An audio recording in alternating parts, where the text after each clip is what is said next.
एक मुख्य पदयात्रा जोनल स्तर पर ऑर्गेनाइज की गई है। भाकपा माले के राष्ट्रीय महासचिव दीपांकर भट्टाचार्य के नेतृत्व में गया नवादा होते हुए संपूर्ण मगध क्षेत्र में यात्रा करते हुए वो पटना पहुंचेंगे। हमारी यह यात्रा नेपाल के बॉर्डर से बेनीपट्टी से बाबा साहब अम्बेडकर की मूर्ति पर माल्यार्पण से शुरू हुआ। लोहा, कलुआही, मधुबनी, रैयाम, पंडौल, लोआम, जीवछ घाट, हेंगोली, धोई घाट, दोनार होते हुए कर्पूरी चौक होते हुए दरभंगा में एक विराट मिथिला विकास सम्मेलन हुआ।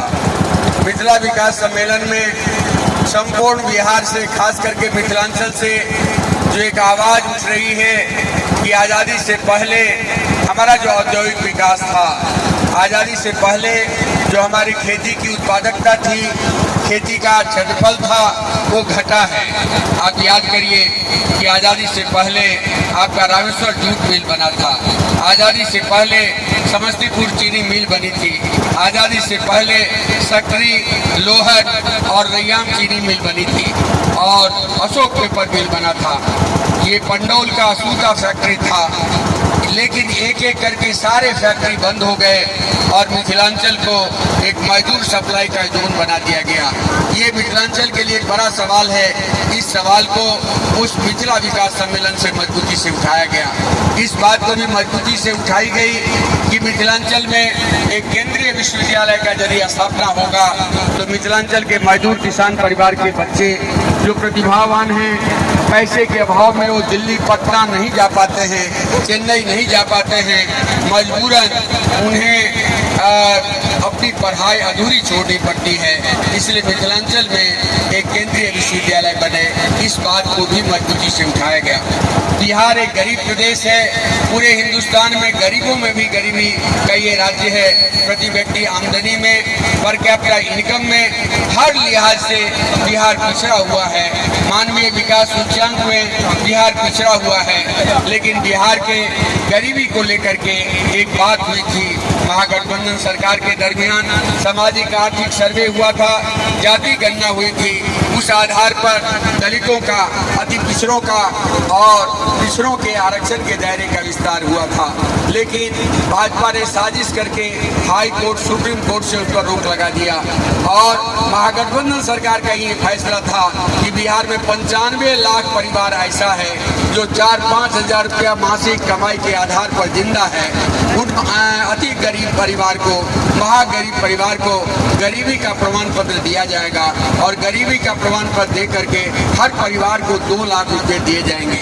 ये कैबिनेट का फैसला है, गजट हो गया है, लेकिन ये नीतीश जी भाजपा के साथ मिल करके इसको 15 लाख का जुमला बनाना चाहते हैं। ये हमारी पदयात्रा संपूर्ण बिहार से आवाज उठा रही है कि मोदी के जुमला की तरह, 15 लाख के जुमले की तरह गरीबों को 2 लाख का अनुदान का जो बात है उसको हम जुमला नहीं बनने देंगे। बिहार के तमाम अति गरीब परिवार को आपको गरीबी का प्रमाण पत्र देना होगा, 2 लाख रुपए उनको देने होंगे। ये हमारे आंदोलन का बड़ा सवाल है। हमारे आंदोलन का बड़ा सवाल है कि आप सोचिए, मैं बिहार वासियों से पूछना चाहता हूँ, बिहार वासियों के बीच में कहना चाहता हूँ कि आपके बगल के झारखंड में वृद्धा पेंशन 2000 रुपया मिलता है। ये मध्य प्रदेश में 4000 रुपया मिलता है और बिहार में वृद्धा पेंशन केवल 400 रुपये मिलते हैं।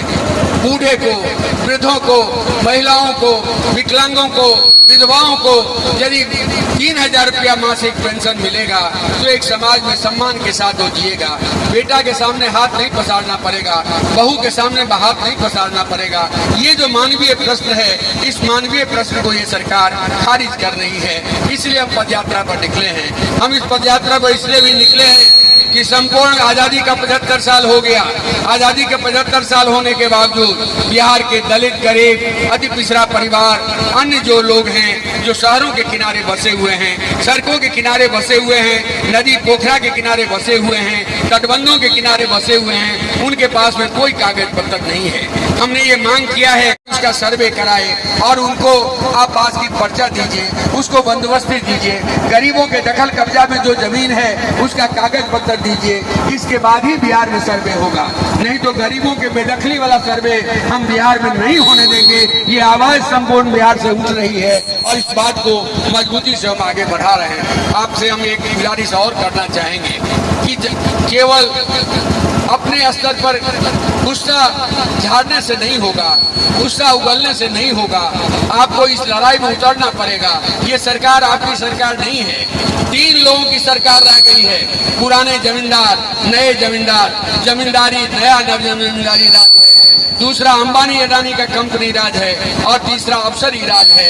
ये 3 लोग ही बिहार को चला रहे हैं। इनके सामने गरीब का प्रश्न, इनके सामने दलित का प्रश्न, इनके सामने मजदूर का प्रश्न नहीं कहीं है। इस सवाल को यदि राजनीति में स्थापित करना चाहते हैं, छात्र नौजवानों के सवाल को, शिक्षा के, स्वास्थ्य को, रोजगार के सवाल को यदि सामने लाना चाहते हैं तो सब लोगों को मुखरता के साथ आना पड़ेगा। ये आप जरा सोचिए, बिहार जैसे गरीब राज्य में सरकार का खुद रिपोर्ट करता है कि 1 करोड़ के आसपास परिवार ऐसा है जो किसी तरह से जीवन गुजारा कर रहा है।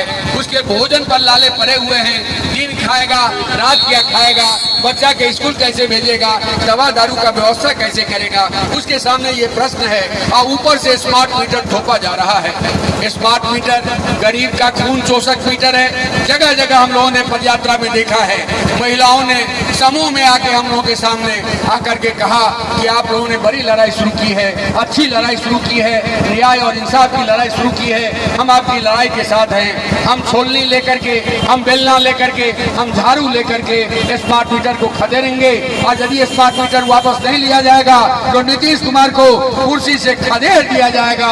ये संकल्प उन्होंने दोहराया है। ये बड़ी बात बिहार की जनता के बीच से आ रही है। साथियों, हमारी यात्रा करीब आज 150 किलोमीटर हो रहा है।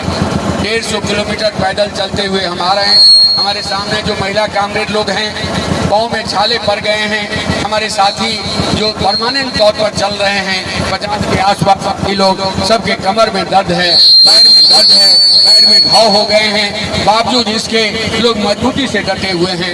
एक नया बिहार के लिए, न्यायपूर्ण बिहार के लिए, खुशहाल बिहार के लिए, दलित, गरीब, मजदूर, किसानों की भागीदारी वाले बिहार के लिए हम आप सब लोगों से अपील करेंगे, आप सब लोगों से गुजारिश करेंगे कि 27 को तमाम पद यात्राओं का समापन पटना में हो रहा है। व्हीलर हाई स्कूल ग्राउंड में एक विराट न्याय सम्मेलन होगा जिसमें भाकपा माले के राष्ट्रीय महासचिव, ये पुराना दौर फिर से बिहार में स्थापित हो रहा है। कर्पूरी का दौर, लोहिया का दौर, जयप्रकाश का दौर, रामनंदन मिश्र का दौर, वशिष्ठ नारायण सिंह का दौर, ये तमाम पुराने नेताओं के दौर फिर से याद दिलाते हुए दीपंकर भट्टाचार्य खुद पैदल चल रहे हैं। गरीबों के बीच में, मजदूरों के बीच में, उन लोगों के बीच में जा रहे हैं जिनको मजदूरी का मांगने पर हाथ काट लिया गया है, उन लोगों के बीच में जा रहे हैं जहाँ दलितों की बस्ती में आग लगा दी गई है, उन मुसहर बस्तियों में जा रहे हैं जहाँ मुसहरों की हत्या कर दी गई है। इन सारे सवालों को लेकर के दीपंकर जी खुद घूम रहे हैं और उस 27 के न्याय सम्मेलन में, विराट न्याय सम्मेलन में भाग लेंगे। हम आप सब अहाँ सबके आकार दै छी, न्योता दै छी, आग्रह करै छी, निवेदन करै छी कि सब कियो चलियो पटना आ जनता के व्यापक एकता बनाकर जनता के मुद्दा पर, न्याय के मुद्दा पर, इंसाफ के मुद्दा पर, जन सरोकार के मुद्दा पर राजनीति के आगे बढ़ाया जाए। हिंदू मुस्लिम ये मंदिर मस्जिद के सवाल पर बिहार का विकास नहीं होगा। हिंदू मुस्लिम, अरे हमारा आस्था का सवाल है, तुम राम को पूजो या रहीम को पूजो, तुम मंदिर जाओ या तुम मस्जिद जाओ, हजारों वर्षों से लोग करता आ रहा है। इस सवाल पर राजनीति नहीं होगा। ये जो राजनीति का खेल है, ये जो गिरिराज सिंह का खेल है, नफरत और विभाजन का खेल है, वो बिहार में नहीं चलेगा। बिहार में दलित, गरीब, मजदूर एकताबद्ध होकर के सामने आएगा तो गिरिराज सिंह को 1 इंच जमीन भी बिहार में नहीं मिलेगी और इनको खदेड़ दिया जाएगा, भगा दिया जाएगा और मजदूर किसानों का राज स्थापित होगा। एक ही अपील के साथ, झूठे सपनों की छल से निकल झूठे सपनों की छल से निकल, चलती सड़कों पर आ, अपनों से न रहियो दूर, आ कदम से कदम मिला, इनकलाब जिंदाबाद, गरीबों की एकता, मजदूर किसानों की एकता जिंदाबाद।